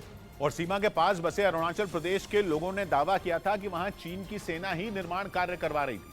वैसे कोई पहली बार नहीं था जब वहां से ऐसी खबरें आई, बल्कि चीन पर ऐसा करने के आरोप कई बार लग चुके हैं। यही नहीं, चीन कई बार घुसपैठ करके भी भारतीय सेना को उकसाने की कोशिश करता है। एक रिपोर्ट के मुताबिक पिछले साल सितंबर-अक्टूबर में चीन की सेना ने अरुणाचल प्रदेश के तवांग सेक्टर में घुसपैठ की कोशिश की थी, जिसे भारतीय सेना ने नाकाम कर दिया था। भारतीय सेना के मुताबिक तवांग सेक्टर बेहद संवेदनशील है और इसीलिए वहां की सुरक्षा और ज्यादा सख्त की जा रही है। इसके साथ ही भारत ने चीन से निपटने के लिए एक और रणनीति तैयार की है, जिसके तहत अब LAC पर तैनात थल सेना उग्रवाद विरोधी अभियानों पर नहीं जाएगी, बल्कि उनसे निपटने की पूरी जिम्मेदारी असम राइफल्स को दे दी गई है। उधर दिल्ली के पास गाजियाबाद में एक पार्क में खेल रहे 11 साल के बच्चे पर पिटबुल नस्ल के कुत्ते ने जानलेवा हमला कर दिया। बताया गया कि यह घटना 3 सितंबर की है, जिसका दिल दहला देने वाला वीडियो अब सामने आया। इस वीडियो में एक पिटबुल कुत्ता पार्क में खेल रहे बच्चे पर झपटता दिखाई दिया, जबकि पिटबुल के मालिक ने उसके गले में बंधे पट्टे को पकड़ा हुआ था। इसके बावजूद पिटबुल ने बच्चे पर हमला कर उसे जमीन पर गिरा दिया और उसके चेहरे को अपने मजबूत जबड़ों में दबोच लिया, लेकिन पिटबुल का मालिक केवल तमाशा देखता रहा। बाद में बच्चे की चीख सुनकर एक शख्स दौड़ता हुआ वहाँ पहुंचा। उसने किसी तरह बच्चे को कुत्ते के चंगुल से छुड़ाया और आनन फानन में उसे अस्पताल ले जाया गया, जहाँ डॉक्टरों को उसे बचाने के लिए 100 से ज्यादा टाँके लगाने पड़े। उसके मुंह पे 150-200 टाँके हैं, जो एक तरफ का कान कट गया नीचे से और एक तरफ का पूरा गाल फट गया। वहीं इस घटना के बाद एक बार फिर पिटबुल कुत्ते को पालने पर एक नई बहस शुरू हो गई, क्योंकि करीब 2 महीने पहले लखनऊ में एक पिटबुल ने अपनी मालकिन को नोच कर मार डाला था। दिल्ली के पास गाजियाबाद में पालतू कुत्ते के हमले की घटना सामने आने के बाद प्रशासन ने कुत्तों का रजिस्ट्रेशन जरूरी कर दिया। कुछ दिन पहले वहां की एक हाउसिंग सोसाइटी में हुए लिफ्ट कांड के बाद कुत्तों पर सख्त नियम बनाने की मांग भी उठने लगी थी। क्योंकि इस घटना का जो वीडियो सोशल मीडिया पर वायरल हुआ था, उसने हर किसी को झकझोर कर रख दिया था, जबकि घटना के वक्त कुत्ते की मालकिन भी लिफ्ट में ही मौजूद थी और उन्होंने कुत्ते के गले में बंधे पट्टे को पकड़ा हुआ था, लेकिन फिर भी कुत्ते ने 9 साल के बच्चे को काट लिया, जो पहले से लिफ्ट में मौजूद था। इस घटना के बाद हंगामा खड़ा हो गया, जिससे सबक लेते हुए गाजियाबाद नगर निगम ने पालतू कुत्तों के रजिस्ट्रेशन के लिए मुहिम तेज कर दी। कई लोगों के यहाँ पर 5,000 रुपए के चालान किए गए हैं, जिन लोगों ने अब तक रजिस्ट्रेशन नहीं कराया था। नगर निगम के अधिकारियों ने जुर्माने से बचने के लिए लोगों को जल्द से जल्द अपने कुत्तों का ऑनलाइन रजिस्ट्रेशन करने की नसीहत दी। 200 रुपए का रजिस्ट्रेशन होता, वो करा लें। ऐसी कंडीशन ही ना आए कि आप किसी 5,000 का जुर्माना लगाना पड़े। वहीं नगर निगम ने जल्द ही एक सर्वे कर कुत्तों का रजिस्ट्रेशन नहीं करवाने वालों पर कानूनी कार्रवाई किए जाने की भी बात कही। दिल्ली के पास हरियाणा के फरीदाबाद में नकली मैगी मसाला बनाने वाले एक गिरोह का पर्दाफाश होने से हड़कंप मच गया। इस छापेमारी के दौरान पुलिस और स्वास्थ्य विभाग की टीम ने गिरोह के एक आदमी को भी गिरफ्तार कर लिया। और इस छापेमारी के दौरान जांच टीम तब हैरान रह गई जब एक मकान में 1-2 नहीं बल्कि नकली मैगी मसाला के करीब 20,000 पैकेट बरामद हुए। इन पैकेट को अलग अलग बोरियों में रखा गया था। बताया गया कि इस गिरोह ने आसपास के इलाकों में नकली मैगी मसाला के इन पैकेटों की सप्लाई की थी। इस चीज को बहुत ही सीरियसली लेते हुए गहनता से जांच कर रहे हैं, क्योंकि ये लोगों के स्वास्थ्य से खिलवाड़ की बात है। इसके साथ ही गिरोह के दूसरे ये नया इंडिया, नए नजरिए का इंडिया, जहां लोगों का नंबर 1 भरोसा बनता है, वो जो उनके मुद्दे उनकी आवाज निडर होकर उठाता है, लोगों की नंबर 1 पसंद बनता है, वो जो सिर्फ रफ्तार नहीं जिम्मेदारी पर भी विश्वास रखता है। देश का नंबर 1 न्यूज चैनल बनता है वो जो देश हित और जनहित दोनों को सर्वोपरि समझता है। न्यूज 18 इंडिया, नए इंडिया का नया number 1 news channel. Himachal Pradesh के कुल्लू से रोंगटे खड़े कर देने वाला एक वीडियो सामने आया, जिसमें 2 ट्रकों की आपस में जोरदार टक्कर होती दिखाई दी। ये घटना वहां लगे एक सीसीटीवी कैमरे में रिकॉर्ड हो गई, जिसमें 2 ट्रकों की आमने सामने से टक्कर होती नजर आई। इस घटना का जो वीडियो सामने आया, उसमें एक ट्रक तेज रफ्तार से सड़क पर गुजरता दिखाई दिया, लेकिन तभी सामने से आ रहे दूसरे ट्रक से उसकी भिड़ंत हो गई। ये भिड़ंत इतनी जोरदार थी कि दोनों ट्रकों के परखचे उड़ गए, जबकि उनमें रखा सामान सड़क पर बिखर गया, जिसकी वजह से सड़क बंद हो गई। हालांकि गनीमत यह रही कि इस हादसे में सड़क किनारे खड़ी गाड़ियों को कोई नुकसान नहीं पहुंचा। इस घटना में दोनों ट्रकों के ड्राइवर बुरी तरह घायल हो गए, जिन्हें अस्पताल में भर्ती कराया गया। इस बीच पाकिस्तान में आई बाढ़ के कहर से 5,000 साल पुरानी सभ्यता की गवाही देने वाला मोहनजोदड़ो भी नहीं बचा। खबर है कि बाढ़ की वजह से मोहनजोदड़ो की हजारों साल पुरानी कई दीवारें गिर गईं और दूसरे अवशेषों को भी नुकसान हुआ, जिसकी कुछ तस्वीरें भी आई, जिनमें बाढ़ के बाद मोहनजोदड़ो में हुआ नुकसान नजर आया। पाकिस्तान में इस बार ऐसी बारिश हुई जैसी किसी ने सोची भी नहीं थी। बादल इतना बरसे कि प्रशासन के हाथ से बात निकल गई। करीब 1300 लोगों की जान चली गई। 3 करोड़ से ज्यादा लोगों की जिंदगी में उथल-पुथल मच गई, फसलें बर्बाद हो गई, लाखों लोगों पर महामारी का खतरा मंडराने लगा। इस कहर से विश्व की अमूल्य धरोहर और मोहनजोदड़ो की हजारों साल पुरानी सभ्यता भी बच नहीं पाई। हमारे मोहनजोदड़ो साइट पे भी काफी असरात हुए हैं, जो काफी डैमेजेस हुए हैं। पाकिस्तान के सिंध प्रांत में इस बार औसत से 9 गुना ज्यादा बारिश हुई। मोहनजोदड़ो इसी प्रांत के दक्षिणी हिस्से में है और इसी वजह से मोहनजोदड़ो बाढ़ की चपेट में आने से बच नहीं पाया। जानकार बताते हैं कि पाकिस्तान के सिंध प्रांत में आई जबरदस्त बाढ़ में वहां की जो बड़ी बड़ी दीवारें गिरी वो हजारों साल पहले बनाई गई। इसके अलावा चेंबर या जिन्हें कमरा भी कह सकते हैं, वहां की दीवारें भी इस बार की बारिश की चपेट में आई और पुरातत्वविदों की देखरेख में उन्हें रिपेयर करने का काम शुरू हो चुका है। लेकिन डर है कि आसमान से बरसी आफत की वजह से 5000 साल पुरानी धरोहर का अस्तित्व खतरे में न पड़ जाए। मोहनजोदड़ो के अवशेष से पता चलता है कि उस समय के लोगों की सोच कितनी आगे की थी, क्योंकि उन्होंने इस शहर को आधुनिक शहरों की तरह बसाया था, जिसमें ईंट के फुटपाथ और वाटर सप्लाई सिस्टम समेत नाली, सीवेज सिस्टम, टॉयलेट और घर की कई ऐसी चीजें थी जो उस दौर में असंभव सी लगती हैं। कहते हैं मोहनजोदड़ो शहर में 30 से 60 हजार लोग रहते थे और उनके रहने का तरीका बिल्कुल आधुनिक था। लेकिन पाकिस्तान में इस बार हुई आफत की बारिश से उसके अवशेष को जबरदस्त नुकसान हुआ और पुरातत्वविदों की चिंता बढ़ गई। इधर झारखंड में बीएसएफ की बाइक रैली का जोरदार स्वागत हुआ। मेघालय के शिलोंग से शुरू हुई बीएसएफ की बाइक रैली झारखंड के धनबाद पहुंच गई, जहां लोगों ने उसका जोरदार स्वागत किया। ये बाइक रैली नारी सशक्तिकरण के प्रति जागरूक करने के लिए निकाली गई। दिल्ली में रोहताश नगर से बीजेपी विधायक जितेंद्र महाजन ने डीसी अमित शर्मा को स्कूटर पर बिठाकर अपने विधानसभा क्षेत्र की समस्याएं दिखाईं।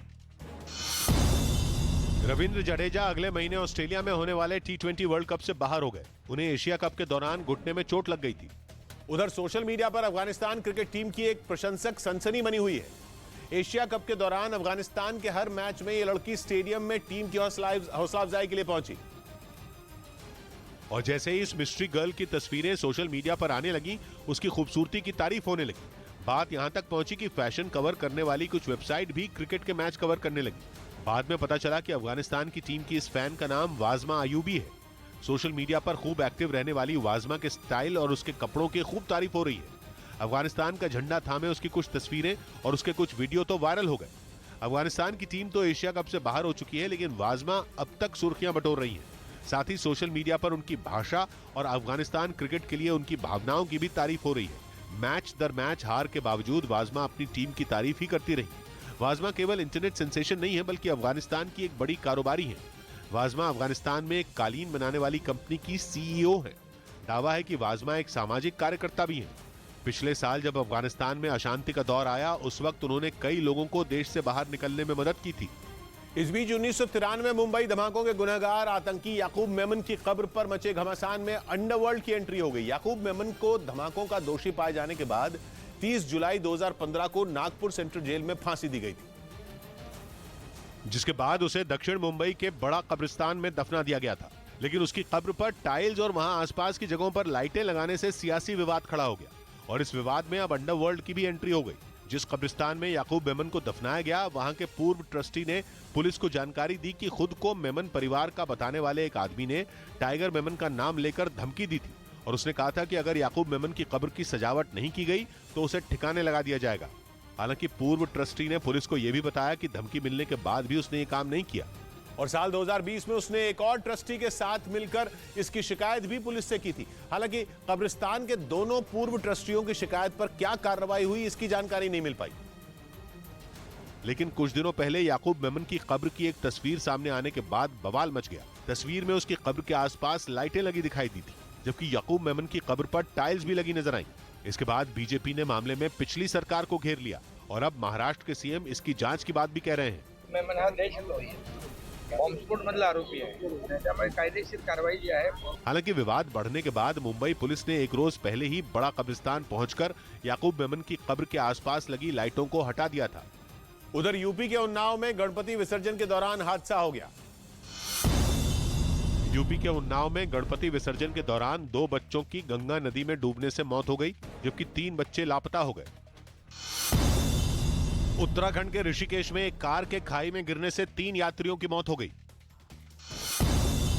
खबर है कि ऑस्ट्रेलिया के कप्तान एरॉन फिंच जल्द वनडे से संन्यास लेने का ऐलान कर सकते हैं। इधर दिल्ली के नजदीक गाजियाबाद से हैरान कर देने वाला एक वीडियो सामने आया जिसमें मोटरसाइकिल पर सवार दो बदमाश दिन दहाड़े एक महिला की चेन लूटकर फरार हो गए। लेकिन ये पूरी घटना वहां लगे एक सीसीटीवी कैमरे में रिकॉर्ड हो गई, जिसमें एक मोटरसाइकिल पर सवार दो बदमाशों ने चंद सेकंड के अंदर ही महिला की चेन लूट ली। जो वीडियो सामने आया उसमें वो महिला एक हाउसिंग सोसाइटी के बाहर स्कूल बस का इंतजार करती दिखाई दी। बस के आते ही वो महिला उसकी तरफ बढ़ने लगी, तभी दूसरी तरफ से एक मोटरसाइकिल उनकी ओर बढ़ती दिखाई दी। उस पर दो लोग सवार थे। इससे पहले कि महिला कुछ समझ पाती, मोटरसाइकिल पर पीछे बैठे बदमाश ने उनकी चेन छीन ली। इस दौरान हाउसिंग सोसाइटी के गेट पर कुछ सुरक्षा कर्मी खड़े दिखे जो बदमाशों को पकड़ने के लिए उनके पीछे भागने लगे, लेकिन तब तक दोनों बदमाश वहां से फरार हो चुके थे। इस बीच दिल्ली के आजाद मार्केट के शीश महल इलाके में एक 4 मंजिला इमारत गिरने से कई लोग बुरी तरह जख्मी हो गए। बताया गया कि करीब 1 महीने से इमारत को बनाने का काम चल रहा था, लेकिन अचानक वो इमारत ताश के पत्तों की तरह भरभरा कर गिर गई। इमारत के गिरते ही बाजार की तंग गलियों में धूल ही धूल भर गई। इस बीच कुछ लोग तेजी से उस तरफ भागते दिखाई दिए जहां इमारत गिरी थी। वहां मलबे के नीचे एक आदमी बुरी तरह फंसा नजर आया। इसके बाद मलबे के पास पहुंचे लोगों ने वहां मदद के लिए आवाज लगा रहे शख्स को बाहर निकाल लिया। बाद में वो लोग मलबे में फंसे दूसरे लोगों की तलाश में जुट गए। और तो कोई नहीं है भैया। शीश महल इलाके की संकरी गली में टूटे हुए बिजली के तारों के जाल के बीच मलबे में किसी को ढूंढना आसान नहीं था, लेकिन उन लोगों ने लोहे के एक खंबे के नीचे दबे एक और आदमी को तलाश लिया और बुरी तरह घायल उस आदमी को अस्पताल पहुंचाया गया।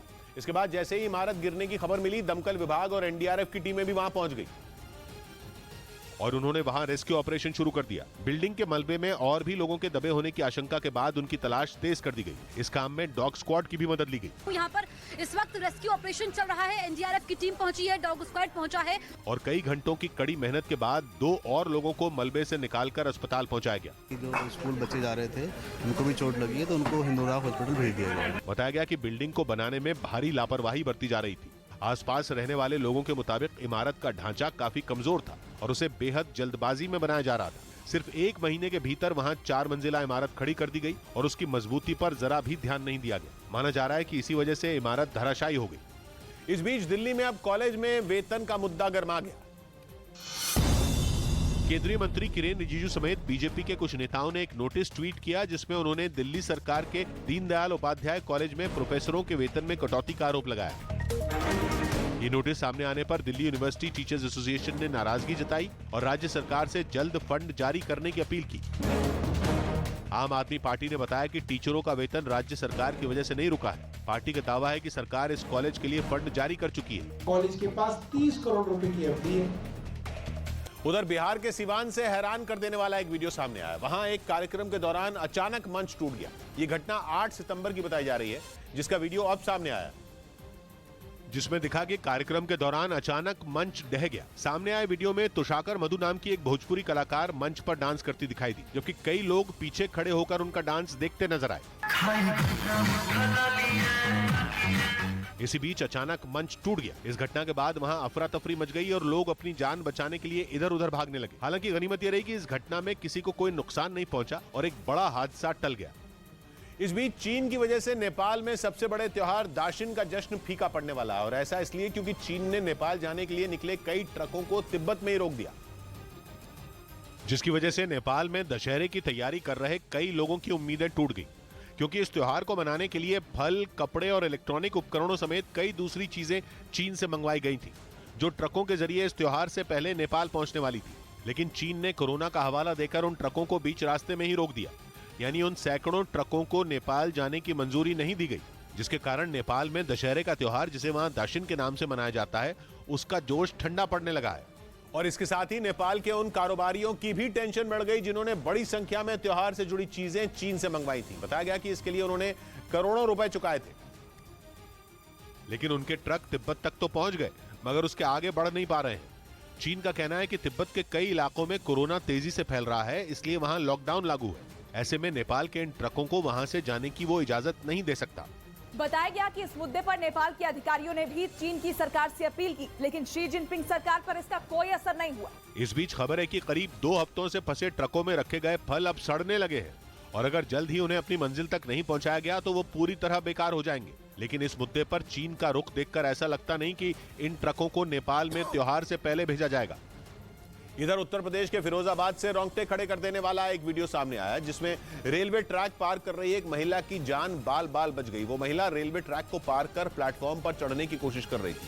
तभी सामने से आ रही ट्रेन को देखकर वो घबरा गई और प्लेटफॉर्म पर चढ़ नहीं सकी। उसकी किस्मत अच्छी रही कि उसी वक्त रेलवे के एक कर्मचारी की नजर उस पर पड़ गई और वो दौड़कर उसकी मदद के लिए पहुंच गया। उसने उस महिला का हाथ खींचकर उसे प्लेटफॉर्म के ऊपर चढ़ाया। ऐसा करने में अगर पल भर की भी देरी हो जाती तो उस महिला का बचना मुश्किल था। दौड़कर उस महिला को है जो लाइन से खींच लिया था, उनका सामान वापस हटा लिया था। इस बीच महारानी एलिजाबेथ के निधन पर देश में एक दिन का राजकीय शोक रहेगा। भारत सरकार ने ब्रिटेन की महारानी एलिजाबेथ के निधन पर रविवार को एक दिन का राजकीय शोक मनाने का ऐलान किया। गुजरात के वलसाड़ में एक आदमी नदी के बीच फंस गया, जिसके बाद उसे किसी तरह बचाया गया। बताया गया कि बांध से पानी छोड़ने से नदी में जलस्तर बढ़ गया था। हरियाणा के पलवल में पुलिस ने फर्जी सिम कार्ड और एटीएम कार्ड देने के 2 आरोपियों को गिरफ्तार कर लिया। आरोप है कि इन लोगों की साइबर ठगी करने वालों से सांठगांठ थी। दिलीप ट्रॉफी में वेस्ट जोन की ओर से अजिंक्य रहाणे और यशस्वी जायसवाल ने दोहरे शतक लगाए। उधर उत्तर प्रदेश के कई शहरों में बच्चा चोरी के आरोप में कुछ लोगों के साथ मारपीट की गई। बताया गया कि पिछले कुछ दिनों से राज्य के अलग अलग जिलों में बच्चा चोरी की अफवाह तेजी से फैल रही है, जिससे लोगों में दहशत है।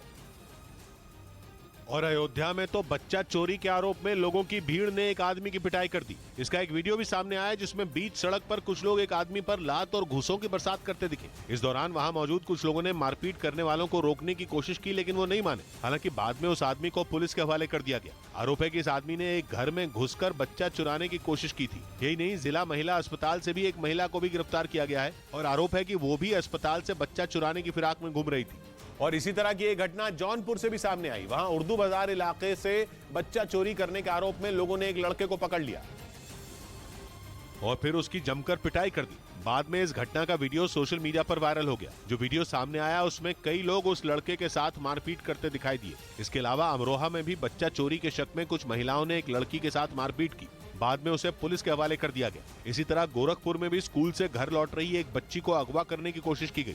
बच्ची के शोर मचाने के बाद लोगों ने आरोपियों को पकड़कर पुलिस को सौंप दिया। हालांकि पुलिस बच्चा चोरी के इन मामलों की जांच कर रही है। अगर झूठे आरोपों में किसी के साथ मारपीट की जा रही है, चोट पहुंचाई जा रही है, तो उसमें भी कठोर कार्रवाई के निर्देश दिए गए हैं। पुलिस ने लोगों से अपील की है कि अगर कोई आरोपी उनकी पकड़ में आता भी है तो वो मारपीट के बजाय उसे पास के थाने ले जाएं। इस बीच ब्रिटेन के अखबार डेली मेल ने दावा किया कि पुतिन के सिपाहियों ने विद्रोह कर दिया। आरोप है कि खैरसौन इलाके में तैनात सैनिकों को बीते कई महीनों से वेतन ही नहीं मिला, जिसके बाद खैरसौन में तैनात पूरी की पूरी बटालियन ने जंग लड़ने से मना कर दिया। दावे के मुताबिक रूस की तरफ से उन्हें खैरसौन के दक्षिणी हिस्से में मोर्चा संभालने का आदेश मिला था, लेकिन उन्होंने खाने पीने के सामान की कमी और वेतन न मिलने की शिकायत करते हुए लड़ने से इनकार कर दिया। Значительный период не имея ни материального, ни медицинского, ни продовольственного обеспечения. यूक्रेन का दावा है कि रूस की खुफिया एजेंसी ने सैनिकों को भड़काने वालों का पता लगाना भी शुरू कर दिया है। साथ ही रूस में मौजूद उनके घर वालों को भी टॉर्चर किया जाने लगा ताकि वो दबाव में आकर वापस रूस के लिए लड़ने को तैयार हो जाएं, जिससे वहां के सैनिक और उनके घर वाले घबरा गए। क्योंकि आरोप है कि इससे पहले जब जून के महीने में कुछ सैनिकों ने फौज से इस्तीफा दिया था तो उन्हें रूसी सेना और वैगनर ग्रुप के लोगों ने बंदी बना लिया था। लेकिन इसके बावजूद खैरसौन की कमान संभालने वाले कमांडर ने पुतिन के आदेश को सिरे से नकार दिया। उसका कहना था कि जवान यूक्रेन के हमलों का लगातार सामना कर रहे हैं, पर अब सुविधाओं की कमी के कारण उनकी कमर टूटने लगी। इसी वजह से उन्होंने यूक्रेन की फौज से लड़ने से साफ इनकार कर दिया। इधर गुलाम नबी आजाद ने कांग्रेस पर फिर हमला बोला। जम्मू कश्मीर के किश्तवाड़ में गुलाम नबी आजाद ने एक जनसभा की और आरोप लगाया कि कांग्रेस छोड़ने के बाद पार्टी के कुछ नेताओं ने उन्हें बदनाम करने की कोशिश की। कोई अगर तुम पे हमला करो तो अपनी जान बचाओ। गायक हनी सिंह और उनकी पत्नी शालिनी तलवार का तलाक हो गया। बताया गया कि हनी सिंह ने समझौते के तहत 1 करोड़ का चेक दिया। मौसम विभाग ने अगले हफ्ते की शुरुआत में मध्य प्रदेश और महाराष्ट्र में भारी बारिश का अलर्ट जारी किया। उधर राजस्थान के कोटा से डरा देने वाली कुछ तस्वीरें सामने आई। वहां सब्जी बेचने वाले एक कारोबारी पर कुछ बदमाशों ने दिन दहाड़े हमला कर दिया। कारोबारी का आरोप है कि इस हमले के दौरान बदमाशों ने लाखों रुपए की लूट को भी अंजाम दिया, जिसके बाद वो बदमाश वहां से फरार हो गए। इस घटना की सीसीटीवी फुटेज भी सामने आई, जिसमें कुछ बदमाश चाकुओं और सरियों से कारोबारी पर हमला करते दिखाई दिए। वीडियो में दिखा कि 2 मोटरसाइकिलों से 6 बदमाश मंडी पहुंचे, जिनमें 4 ने कारोबारी के पास पहुंचकर उस पर ताबड़तोड़ वार किए। अचानक हमला हुआ तो कारोबारी कुछ समझ नहीं पाया, उसे संभलने तक का मौका नहीं मिला। वो वहीं जमीन पर गिर गया और आरोपी उस पर वार करते रहे। इस हमले के बाद वो चारों अपनी मोटरसाइकिलों की तरफ भागे, जहां पहले से ही 2 बदमाश तैयार खड़े थे। आरोप है कि बदमाश कारोबारी से 4.5 लाख रुपए से ज्यादा नकद और सोने की चेन लूटकर वहां से फरार हो गए। 3 तोला की चेन थी, पैसे भी ले गए, चाकू भी, मेरे 12-13 घाव मारे। इस हमले में कारोबारी जख्मी हो गया, जिसके बाद उसे इलाज के लिए अस्पताल में भर्ती कराया गया।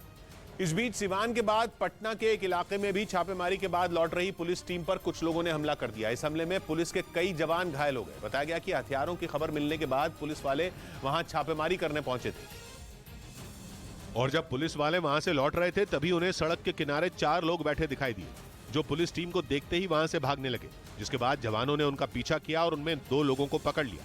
लेकिन पुलिस की इस कार्रवाई की खबर मिलते ही आसपास के कुछ लोग वहां इकट्ठा हो गए और उन्होंने उन दोनों को छुड़ाने के लिए पुलिस टीम पर ही हमला कर दिया। उन्होंने जवानों की पिटाई की और उन दोनों को छुड़ाकर अपने साथ ले गए। इस हमले में कई पुलिस वालों को चोटें आईं, जिन्हें तुरंत अस्पताल में भर्ती कराया गया। इसके साथ ही पुलिस सीसीटीवी फुटेज के आधार पर आरोपियों को पकड़ने में जुट गई। हाल ही में पुलिस टीम पर इसी तरह से सिवान में भी हमला हुआ था, जब शराब मिलने की खबर पर पुलिस की टीम छापेमारी करने पहुंची थी। उस हमले में एक कांस्टेबल शहीद हो गया था। इधर दिल्ली में कर्तव्य पथ पर नेताजी सुभाष चंद्र बोस के जीवन पर आधारित ड्रोन शो किया गया। प्रधानमंत्री नरेंद्र मोदी ने एक दिन पहले ही वहां नेताजी सुभाष चंद्र बोस की प्रतिमा का अनावरण किया था, जिसके बाद वहां 3 दिनों के लिए ड्रोन शो शुरू किया गया। हर रोज 10 मिनट तक चलने वाले इस ड्रोन शो में नेताजी के जीवन से जुड़े अलग अलग पहलुओं को आसमान में उकेरा जाएगा। इसका एक वीडियो भी सामने आया, जिसमें रात के वक्त कई ड्रोन की मदद से आसमान में नेताजी की आकृति बनाई गई। इस दौरान कर्तव्य पथ का पूरा इलाका रंग बिरंगी रोशनी से जगमगाता दिखाई दिया।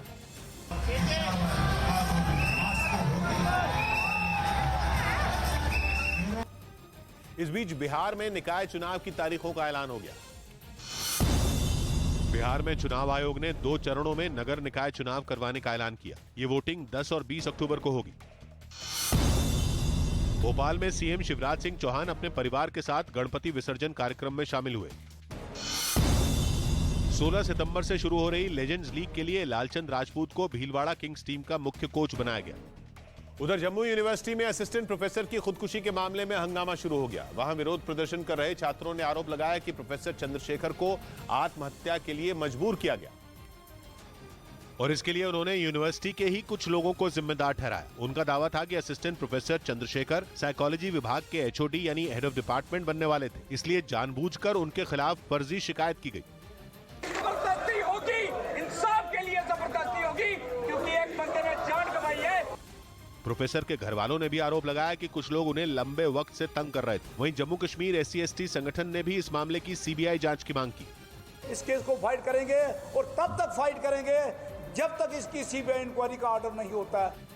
असल में जम्मू यूनिवर्सिटी के असिस्टेंट प्रोफेसर चंद्रशेखर के खिलाफ कुछ छात्राओं ने शिकायत की थी, जिसके बाद जांच कमेटी ने उन्हें सस्पेंड कर दिया था। प्रदर्शन कर रहे छात्राओं ने दावा किया कि उनके खिलाफ साजिश रची गई, इसलिए उन्होंने 7 सितंबर को अपने कमरे में फांसी लगाकर जान दे दी थी। उधर यूपी के हमीरपुर से हैरान कर देने वाला एक वीडियो सामने आया। वहां फिल्मी स्टाइल में 250 से ज्यादा हथियारों पर रोड रोलर चला दिया गया और उन हथियारों पर तब तक रोड रोलर चलता रहा जब तक कि वो कबाड़ नहीं हो गए। सामने आए वीडियो में कई हथियार सड़क पर बिखरे दिखाई दिए। इस दौरान वहां कुछ पुलिस वाले भी खड़े दिखे। इसके बाद वहां सामने से एक रोड रोलर आता दिखा, जिसने सड़क पर बिखरे हथियारों को रौंदना शुरू कर दिया। जिन हथियारों को नष्ट किया गया उनमें तमंचा, बंदूक समेत कई तरह के हथियार थे। दावा किया गया कि ये हथियार बदमाशों से बरामद किए गए थे, जिन्हें नष्ट कर दिया गया। इस कार्रवाई के दौरान वहां पुलिस के कई अधिकारी और मजिस्ट्रेट भी मौजूद रहे। इधर मध्य प्रदेश के रायसेन में इन दिनों उपवास सुर्खियों में है। जैन समुदाय के इस आयोजन का मकसद लोगों को मोबाइल फोन की लत से छुटकारा दिलाना है।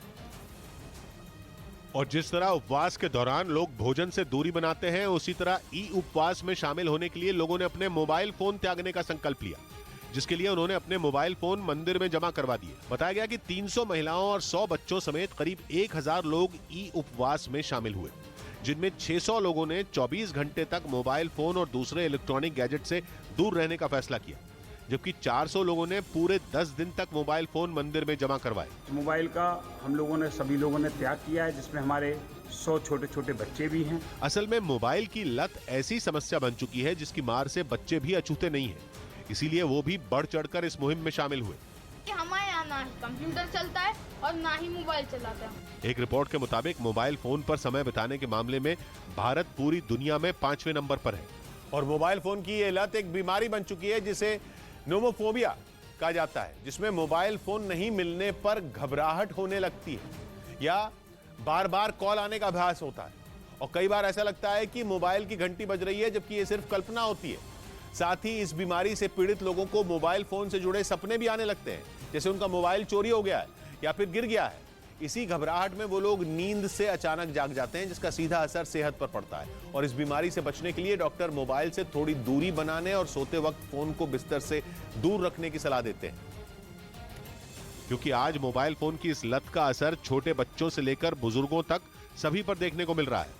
हालत यह हो चुकी है कि लोग एक तरह से मोबाइल फोन के गुलाम बन चुके हैं और उसके बिना एक पल के लिए भी नहीं रह पा रहे हैं। सोने से पहले या उठने के तुरंत बाद, दफ्तर में हो या घर पर, मैदान में हो या सिनेमा में या कहीं पार्टी कर रहे हो, लेकिन ध्यान हर वक्त मोबाइल फोन पर ही रहता है।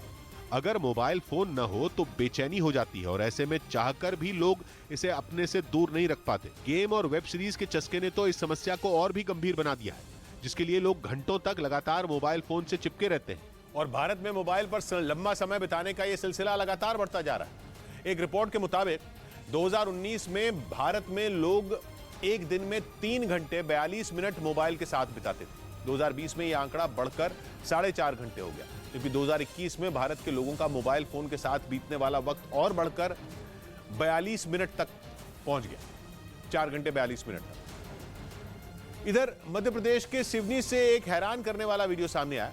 वहां संजय सरोवर बांध से पानी छोड़े जाने की वजह से वैनगंगा नदी उफान पर आ गई, जिसमें 3 लोग फंस गए। बताया गया कि ये लोग जानवर चराने के लिए नदी के दूसरी तरफ गए थे, लेकिन अचानक नदी का पानी बढ़ा और वो बीच में बने टापू में अटक गए। हालांकि इसकी खबर फौरन पुलिस और प्रशासन को दी गई, जिसके बाद वहां बचाव दल की एक टीम पहुंची और जवानों ने किसी तरह उन लोगों को वहां से बाहर निकाला। बांध का पानी छोड़ने के कारण मार्ग अवरुद्ध हो गया था और वो वहीं जंगल में फंस गए थे। कड़ा इम्तिहान देने वाले कहां हैं? कड़ा इम्तिहान देने वाले कहां हैं? मोहब्बत में जान देने वाले कहां हैं? 100 बात की एक बात कही अनमोल ने, जमी और कब तक तरसती रहेगी, इसे आसमां देने वाले कहां हैं? मिलते हैं सोमवार को, घड़ी जब इशारा करेगी 9 बजे रात का, वक्त फिर होगा 100 बात की एक बात का।